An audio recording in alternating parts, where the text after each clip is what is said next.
Hi, it's Karen with RT System. This afternoon we are going to talk about the display on many DMR style radios.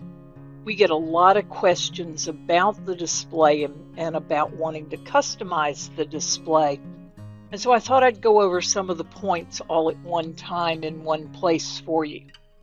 The radio I'm using today is the Anytone D578. But what I am going to show you applies to Alinco radios, the other Anytone radios, Bridgecom radios, VTech, Radioddity, DMR style radios. What you're looking at is a basic display. We have a funny name and another name, and then we have a funny name and another name. And if I turn the channel, the call signs change. That's your channels changing. The second line is your zone, and it will always be there. Look back on the computer for just a minute. Zones. The first one is 144 Arizona, and the second one is 220 PHX. I was able to choose those two to be on the radio anytime it shuts down and turns back on. Notice K7EAR. I'm going to turn off and I'm going to turn back on. And I have the call sign. That's how I want my radio identified when it starts up. Notice it's back on K2ARS. I'll show you why and I'll show you how.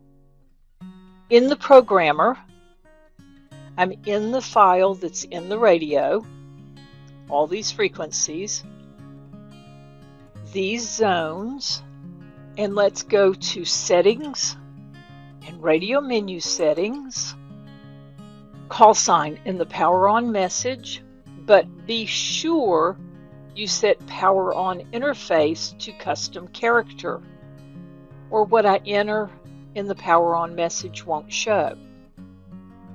Power on message is always centered on the radio. You don't need to center it. And it prefers capital letters. Default startup channel. 144 Arizona, K2ARS, 220 PHX, and W7ARA. One is larger than the other. This is active and this one is not. I'm going to show you how to set up keys for the face of the radio to be able to change from one to the other easily. Let's look at display. My zone name color A is yellow. That's why this line is yellow. My zone name color B is turquoise. My channel name is white, and my channel name is orange. That's where all those came from. Other things here to be customized to your taste. Something you want to watch. I've watched a lot of these radios go dark. Make sure brightness is at least at 4. Work mode. Sub-channel mode. It is unchecked here, and I have not sent this file to the radio. Unchecking it turns this bottom display off, so you are working with one channel at the time. Display mode. Channel displays your names. Frequency displays just that, the frequencies. Key function. This is, to me, the most important. We're going to see main channel switch work on P1. Like I said, this is not in the radio yet. We're going to see a short press on P2 change me from VFO to memory or memory to VFO. We're going to set a long press on that same key to sub-channel on off, so I can have 1 or 2 when I decide to from the face of the radio. P3 is my scanning key. Doesn't have to do with the display, but it's a very good option if you're going to scan, especially your analog channels. Remember, when you scan, you put the channel in a scan list and then assign the scan list to the channel to get everything to work. P4, channel name. This has got to be one of the coolest things this radio does, easily. So channel name is a really good choice.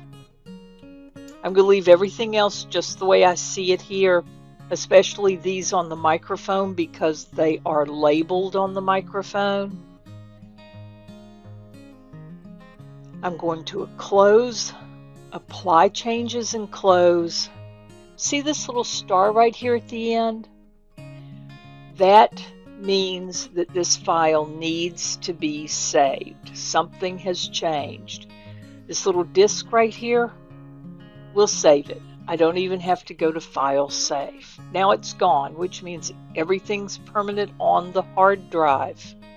We've not sent it to the radio yet. Let's do that and see what the differences are.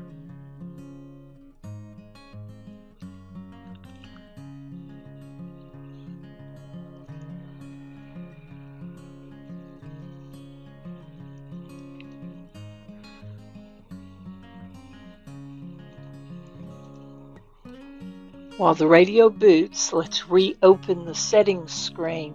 We're going to make everything a little bigger for you this time so you can see it a little more easily.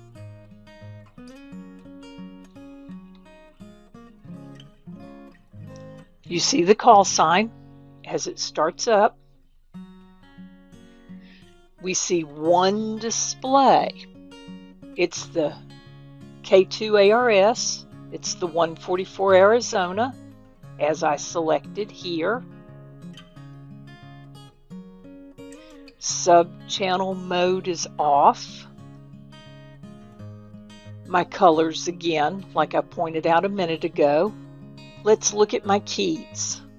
Main channel switch. But you think, how can I change channels when I only have one display? B is still active. It's waiting back there for you to call it up. VFO memory. Notice it says VFOA at the top. Let's put it back in memory. The long press on this key is sub-channel on-off.